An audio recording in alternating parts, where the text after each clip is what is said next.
সকালকার weather. আসসালামু আলাইকুম, সবাই কেমন আছেন? আশা করি ভালো আছেন। যে যেখানে আছেন সুস্থ আছেন। আল্লাহ তাআলার অশেষ রহমতে আমিও ভালো আছি। প্রতিদিনের মতো নিয়ে আসলাম আবার নতুন একটি ব্লগ। সকাল থেকে দেখতে পাচ্ছেন সকালবেলা হলো ভাত ভাজছি। তো কালকে হলো ছেলে তার বন্ধুর বাসায় গিয়ে হলো খিচুড়ি পার্টি করছে, খিচুড়ি খেয়েছে আর আমাদের জন্য নিয়ে আসছে। তো এজন্য আমরা আর ভাত খাইনি, যে ভাত এতগুলি রয়ে গেছে আর ছেলেদের জন্য ভাত ভাইজা দিছি। এদিকে যে জলপাইয়ের আচার বানাইছি, অল্প একটু আচার, বেশি না। তো আজকে হলো নাস্তা, ছেলেরা ভাত খাবে আর আমার ঠান্ডা লাগছে। আমার চেহারার অবস্থা একদম বাজে হয়ে গেছে, জানি না কি জন্য। তো এই যে এখানে দেখতে পাচ্ছেন পেঁয়াজ গাছটা জানি কেমন হয়ে গেছে, লাগাইছিলাম সুন্দর, এখন মানে নষ্ট হয়ে যেতেছে। এখন হলো মুরগি ছাড়বো, যে চাল নিছি, মুরগির খাবার নাই, এখন কদিন ধরে চাইলে খাওয়াইতেছি। মুরগির ঘর তালা মারা, খোয়াটা খুব মুরগির হলো ঠান্ডা লাগছে। এই নাও,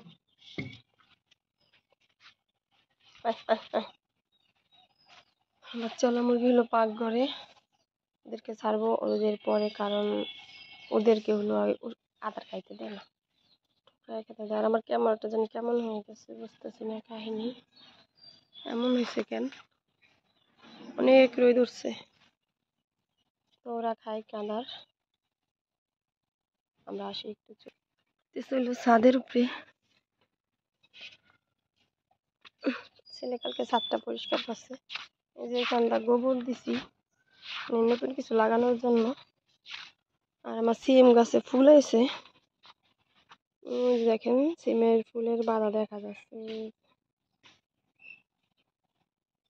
রোদ পড়ছে অনেক ছাদের উপরে।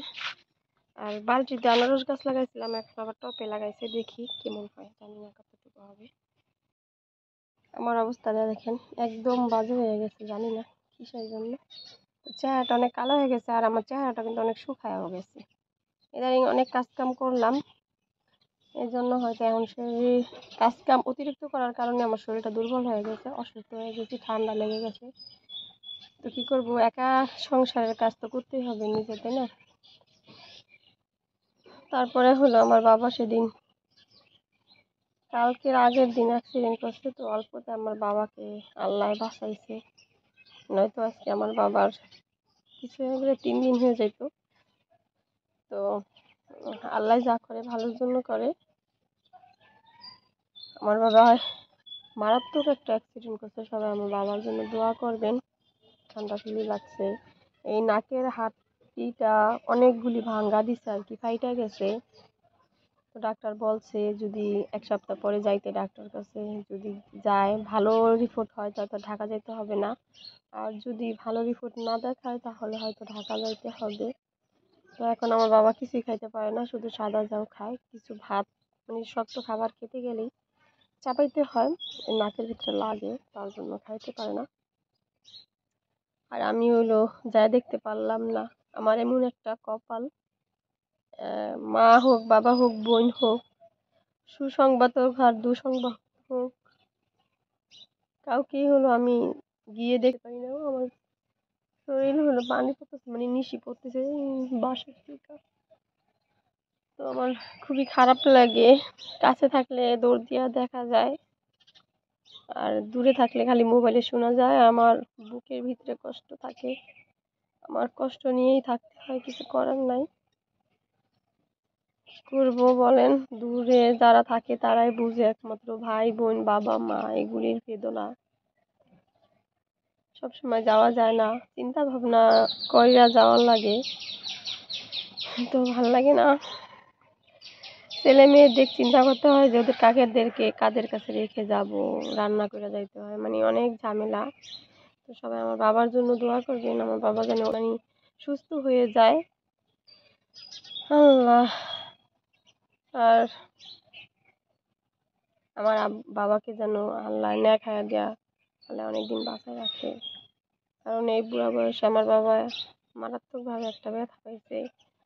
বুড়া বয়সের ব্যথা কিন্তু সহজে যায় না, অল্প বয়সের ব্যথা বাচ্চাকালে তখন কিন্তু ব্যথাটা যায় গা।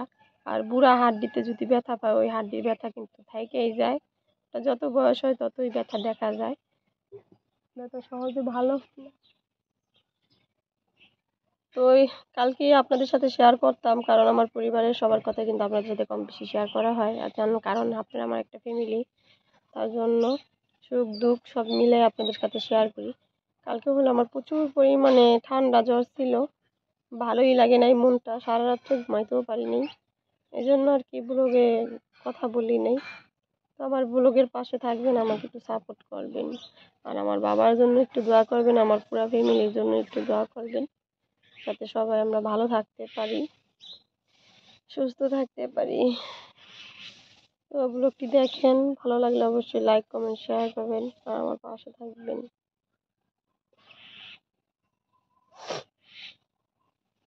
দেখেন 3টা পেয়ারা নিয়ে আসলাম গাছের থেকে। পেয়ারা আরো কয়টা দেখছিলাম কালকে, তো সকালে গিয়ে দেখি পেয়ারা বাদুড়ে ফেলেছে। কালকে বিকেলে দেখছি বাদুড়ে একটা ঠোকরাই নিছে।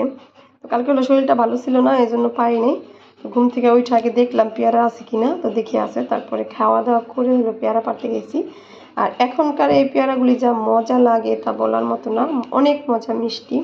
এই জন্য পায়রা নিয়ে আসলাম পেয়ারা। আর একটা পাখি দেখা যাইতেছে, দেখেন অবস্থা, খুবই সুন্দর পাখিটা। ওই যে জানালা দিয়ে দেখলাম আমি, দেখেন কত সুন্দর পাখিটা। আমার মেয়ে দেখলে অনেক খুশি হইতো এই পাখিটা, খুব সুন্দর। চলে গেল। আর এদিকে দেখেন একটা বিড়াল বসে রয়েছে। তো ওর 2টি ছানা হয়েছে, একটি ছানা মারা গেছে আর একটা আছে। আর গ্যাস এবার হলো 2টা ছানা হয়েছে। এই পাতাগুলি দুয়ার থেকে এখন মেলা দিব। আর পাখিটা তো কোথায় গেল তা বলতে পারি না। আমরা সবাই ঘুম থেকে উঠে নিছি, মেয়ে এখনো ঘুমাচ্ছে, ঘুম হয় না তার। সে 10টা বাজে ঘুমায়, ঘুম থেকে উঠে। ওই যে আগের বছর যে বিড়াল হয়েছিল, বিড়ালের বাচ্চা, ওই যে দেখেন সেই 2টি বাচ্চা। দেখেন বিড়ালে মুরগি দেখে ভয় পাইছে অনেক, বুঝতে পারছেন? ওই যে এখন আবার বিড়ালে দিছে আবার মুরগির। এখন রোদ উঠছে, শীতের দিন যেহেতু রোদ উঠলে কিন্তু খুবই ভালো লাগে। আর এই মাঠটা ভরায় মুরগি থাকবে, কুকুর থাকবে, বিড়াল থাকবে। কারণ এতদিন পানি ছিল এখানে, কিছু থাকা পারে নাই, আর এখন থাকবে। সবাই ভিজি, অনেক বড় রে।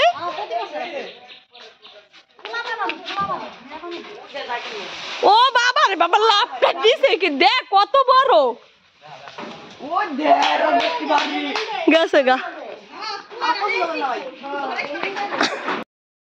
নিছি মেয়ের রুটি, মেয়ে ঘুম থেকে উঠছে, মেয়েকে এখন ডিম পোচা রুটি খাইয়ে দিব।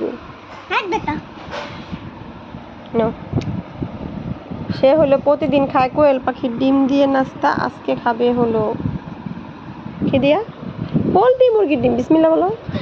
আর এদিকে দেখেন এই যে কি যেন একটা হয়েছে গোটা, তো বুঝছি সারা যাবো, কিন্তু এখন দেখি না, এটা মনে হয় সারবে না। এটার চারো পাল্টা খালি মানে বিসি বিসি উঠতেছে, মলম দিলাম, দেখি। হলো এই যে ভাইকে দিয়ে হলো বেগুন আনাইলাম, আর হলো এখানে উস্তা। তো এখন সবজির দামটা একটু কমতেছে, ভালো হয়েছে। সবজির দামটা এতদিন অনেক ছিল, 2 পদ মিলাইয়া হয়েছে মাত্র 60 টাকা, অনেকটা কমে গেছে। তো এখন আমি রান্না করব পুঁটি মাছ বেগুন দিয়া আলু দিয়া। কোথা কালকে পুঁটি মাছ, কালকে খেলাম ডিম। যে পুঁটি মাছ নিয়ে নিছি, আজকে পুঁটি মাছ রান্না করব, আর হলো কিছুটা ভেজে নিব। তরকারিটা বসাই দিছি, পুঁটি মাছটা এখন দিয়ে দিব। এই যে মাছগুলি দিয়ে দিচ্ছি,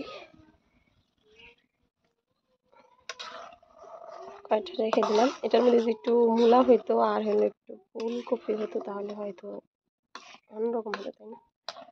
তো শীতকাল চলে আসতেছে, মূলাও খাওয়া যাবে না, কপিও খাওয়া যাবে। তো আজকের ব্লগটি এই পর্যন্তই। সবাই ভালো থাকবেন, সুস্থ থাকবেন, আমাদের জন্য দোয়া করবেন। আল্লাহ হাফেজ। দেখেন মেয়ে গান গাইতেছে আর হলো থালাবাটি দিতেছে, সে খেলা করছে, আর দুয়ার ভরা পাতা মিলা দিচ্ছি।